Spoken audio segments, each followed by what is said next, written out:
Hello, I'm Henry. I'm a doctor in regional Australia.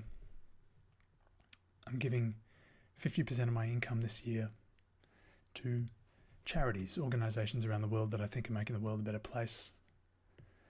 I've been extremely lucky in my life. I've been given all sorts of opportunities that the vast majority of the world has not been given, and that's not very fair. And I want to make it more fair. And I think it's only fair that I give back. And that's what I'm doing, and I'm coming at you live from the lands of the Yorta Yorta people, and it always was and always will be Aboriginal land. And doctors earn a lot of money, and I think every doctor earns more than they need to live. And the best things in life are free, and the next best things are really, really cheap. And I think if we all appreciated a little more what we had, what we've been given, it would free up so many resources, so many resources that we might otherwise use trying to keep up with the Joneses. Frees up so much that we can then use to try and make the world a better, fairer place. I live pretty simply. I don't spend a heap on stuff to make me happy because I like cups of tea and chocolate biscuits, chippies, hanging out at the beach, games with friends, reading Wikipedia articles. I think appreciating the simple things, which is such a cliche, but it can free up so many resources to try and make the world a better place, which is what I'm trying to do. And it's hard trying to make the world a better place with money. What I'm doing is I'm giving to great charities, organisations around the world that I think are doing great work, and I'm giving even more to really, really great charities, organisations that are doing really, really fantastic work around the world. And how I'm deciding which charities are great and which are really, really great, I'm doing based on the advice of development experts around the world. I'm doing it based on grassroots voices. I'm doing it based on scientific trials of global development projects around the world, testing out what works and what doesn't. And I'm doing it on the advice of family and friends, and whoever's out there watching a live stream at 8:23 on a Sunday night. So let me know what you think, and what you think I could be doing better, what you think what you think I'm doing wrong.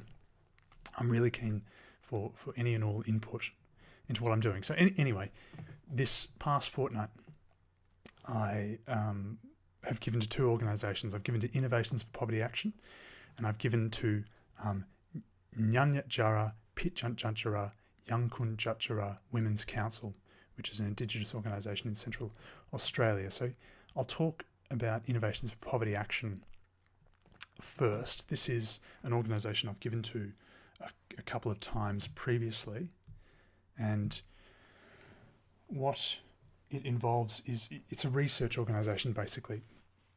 They do that kind of global development research that I was talking about before. They run these trials all over the world where they try out different ideas, because it's become a bit evident over the last few decades that sometimes what we think will work in global development doesn't work, and sometimes things that we don't think really will work actually do. So kind of theorising about things doesn't necessarily work all that well.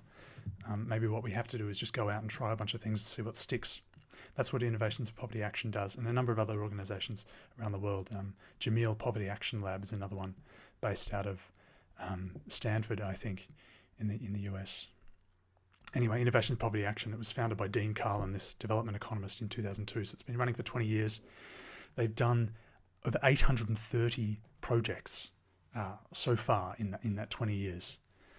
And all around the world, they've got this map, which is really cool. You can see all of the countries in which they've done projects. And these projects can be good in themselves if they work. They run on a small scale, so maybe they can help a few people by doing that, but that's not really what IPA is about. What they're trying to do is get evidence, and then what they do with that evidence of what projects work, what projects don't work, they then take that to the governments of the countries they're doing the projects in, and they say, look, we have evidence that this project works, this project doesn't work, so maybe you should implement this in policy. And that's, I think, really interesting, because a lot of non-government organisations are non-government organisations. They don't they're completely separate from policy, from government. And the problem with that is that a lot of change in the world needs to be systemic change. A lot of change needs to come from government and policy change. And a lot of non-government organisations risk even abrogating governments of responsibility. If a non-government organisation comes in and fills some gaps, there's a risk actually that the government will just simply figure, okay, well, the non-government organisation is going to fill in those gaps, so we don't need to. That's a risk with non-government organisations. What Innovations Poverty Action does is, I really like it because it's tackling kind of the core issue, this need for government policy change around the world, and they're using evidence, building evidence, and then using the evidence to advise those policy changes. And they've got all these examples, which is so cool. They've got all these examples you can read through of times when they've done this, when they've run some trial and then gone to the government and caused policy change, which I think is fantastic. So I'm very happy to give them another $1,543. And let's talk about NPY Women's Council, which is what they call themselves. This is an Indigenous organisation. It's run by Indigenous women, mainly Indigenous women, but also for Indigenous kids and men. And it was formed in the 80s by Indigenous women. So it's very grassroots, run by Indigenous people, for Indigenous people. It runs in Central Australia. So the Ngunyat Jara, the Pidgeot Jantjara and the Yangkut Jantjara are these three Indigenous groups. They kind of exist on the borders of Western Australia, Northern Territory and South Australia. And it includes Uluru in that group as well. And they do all sorts of things, this organisation. It's a community organisation that just does heaps of stuff. It's quite hard to get your head around everything that it does, but it's involved in like youth work, youth programs. They run an employment agency. They support kids going to boarding schools, particularly young women. They support this group of traditional Indigenous healers, the Nyankari, who kind of do Indigenous healing magic to heal, people's mind, body and spirits. They're involved in supporting this group of weavers, so artists that do traditional Indigenous weaving, make sculptures and artworks that sell around the world. And they also provide like nutrition programs for kids, and then they look after kids that are at risk of neglect. And that's like not even half of what they do. They've also made an app. They published a book at one point. It's nuts. And it's so hard to quantify, to put a number on, the kind of good that this organisation does. It's not like one of the projects that Innovations for Poverty Action carries out. You can't really put a number on the impact, the positive impact that you're getting per dollar when you give to NPY Women's Council. But that doesn't mean that they're not potentially doing an enormous amount of good.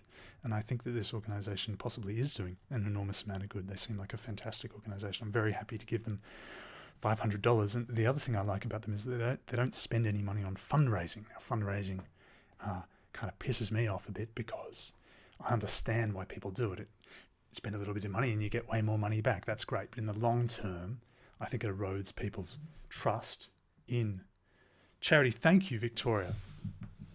I haven't seen you since second year physics in biomed. I hope you're doing really well.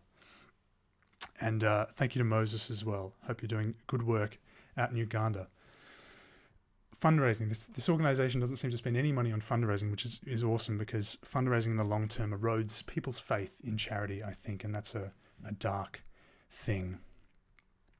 And also it's a bit of a rat race in which the only winner really is advertising companies and the people selling advertising space. You can see all of the different grants that this organisation is running on. It mainly runs on grants. They run on about, I can't remember, $20 to $30 million a year or something like that. And that's all coming from grants. From different places, a lot from government, a lot from non-government organisations. And any time you're giving to a government-funded organisation, you need to think a little bit carefully about Are you doing that thing where you're abrogating, the government of responsibility? If I give the NPY Women's Council $500 this year, does that just mean that the government's going to give Australia overall a $500 tax break because they don't need to fund this as much? In theory, I think on a large scale, maybe that's a concern. I think when I'm just giving $500, it's probably not so much a concern. A bit abstract as a problem, probably. I'm very keen to hear anyone's opinion on what I'm doing right, what I'm doing wrong. Let me know how I'm going.